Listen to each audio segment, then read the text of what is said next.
ये लो मम्मी चाय।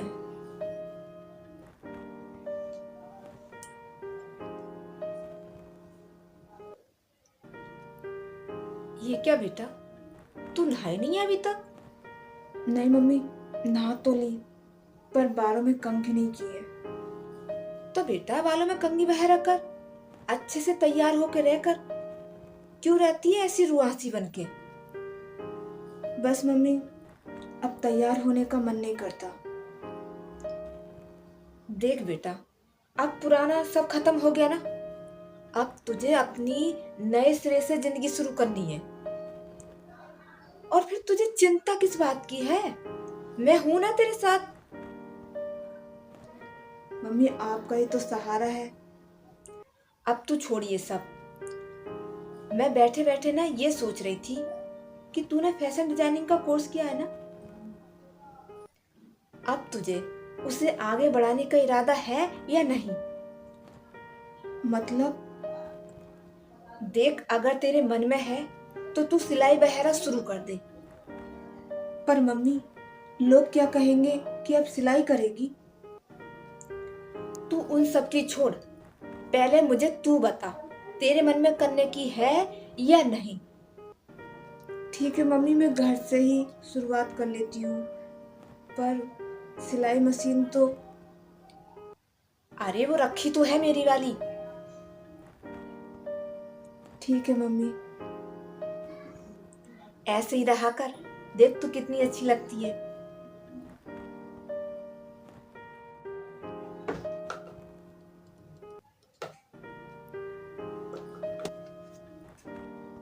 अरे अंजलि बेटा।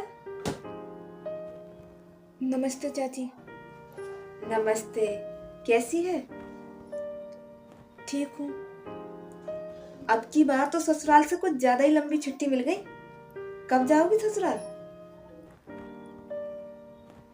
दरअसल बात यह है चाची कि अब मैं ससुराल कभी नहीं जाऊंगी। मम्मी के पास ही रहूंगी यहीं पर। ससुराल नहीं जाओगी? पर क्यों? लगता है रचना आई है। चाची वो।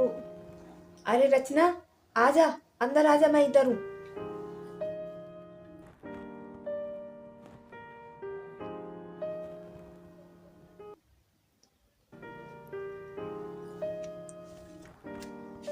नमस्ते दीदी। नमस्ते नमस्ते। कैसी हो? हाँ ठीक हूँ, आजा बैठ जा।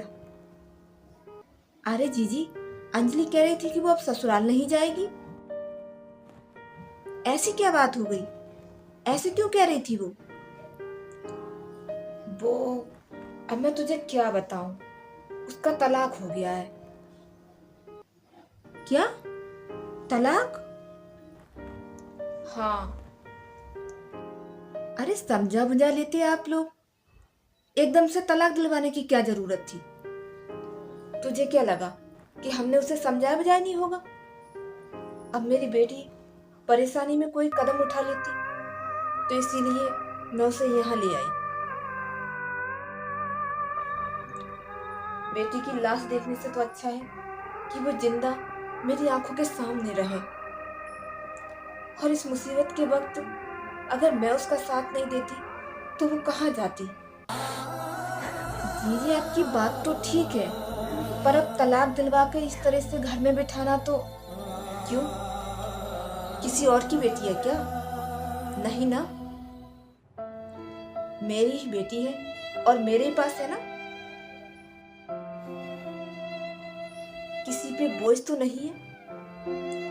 पता नहीं कुछ माँ बाप अपनी बेटियों को इतना मजबूर क्यों कर देते हैं कि तुम्हें ससुराल में ही रहना है, चाहे ससुराल वाले उसके साथ कैसा भी व्यवहार करते रहे। उसके लिए अपने घर के दरवाजे बंद कर देते हैं। अरे वो ये भूल जाते हैं कि वो तुम्हारे ही जिगर का टुकड़ा है। वो पता नहीं अपनी बेटियों को जीते जी मरने पर मजबूर क्यों कर देते हैं। और जब औलाद कुछ गलत कदम उठा लेती है तो समाज के सामने रोना पीटना करके दिखाएंगे। हे भगवान, हमारी बेटी के साथ ये क्या हो गया? क्यों भाई, अगर शादी के बाद ससुराल वाले लड़की को नहीं अपना रहे हैं तो क्या वो उसे अपने घर में नहीं रख सकते? क्यों भाई, क्या वो उसका घर नहीं है? अब मैंने सही किया या गलत किया ये तो बस भगवान जाने, पर मैं अपनी बेटी को मरते हुए नहीं देख सकती। मुझे इसका सर्टिफिकेट बाहर वालों से नहीं चाहिए। बस मुझे इतना पता है कि मैंने जो किया है वो बिल्कुल सही किया है। सही कहा जीजी आपने। काश इतना साहस हर बेटी के माँ बाप दिखाएं